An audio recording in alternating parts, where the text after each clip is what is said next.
তো সকালবেলায় খাওয়া দাওয়ার পর বেরিয়ে গেলাম কাজে, প্রত্যেকদিন যেটা ডিউটি তো সেটাই করতে যাচ্ছি। আর এখানে আমরা সবাই মিলে ফুল টিম চলে গেলাম। আজকে আবার দেখছি পিসিসি আছে, তো গাড়ি করে সবাই মিলে চলে গেলাম হাসতে খেলতে। কিন্তু সাইডে যে এরকম হবে আমি কখনো ভাবতে পারিনি। আর এখানে এসে ড্রেস মেস চেঞ্জ করে নিলাম, এবার যাচ্ছি সাইডের দিকে। আর এই সাইডে এসেছি, আর এই সাইডে আমাদের পিসিসি হবে, পাথর নামানো আছে। আর রুমের অবস্থা ভাই খুবই খারাপ, মানে এত পানি মায় কি বলবো ভাই, তোমাদেরকে বলার কিছু নাই। আর এইখানে দেখতে পাচ্ছি আমাদের শালি যেটা মশলা মাখাচ্ছে, আর ওইদিকে ভাই ড্রামটা বাগাচ্ছে, আর ওইদিকে সবাই পাথর কুড়িয়ে মানে বসে রয়েছে, একটু রেস্ট নিচ্ছে।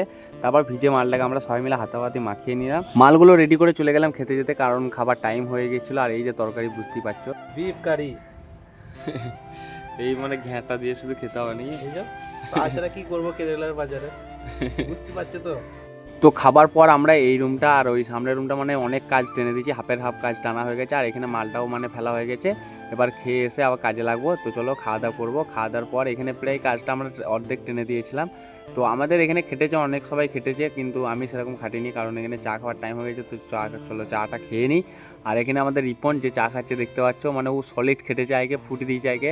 আবার ভাই কেরালার নিয়ম তোমরা জানো তো, মানে একটার পর একটা কাজ শেষ হলে ভাই ওদের কাজ ঠিক বেরিয়ে যায়। ঠিক সেরকমই আজকে মানে ওই ঢালাইটা না করতে করতে আর একটা ঢালাইয়ের জন্য ভাই বলে দিল ভাই, মটকাটা পুরো কি বলবো, বলার কিছু নাই। তো আমি চলে এলাম রুমে। তো আজকে ভিডিওটা ভালো লাগলে প্লিজ ফলো করে নেবে। Tata, bye bye.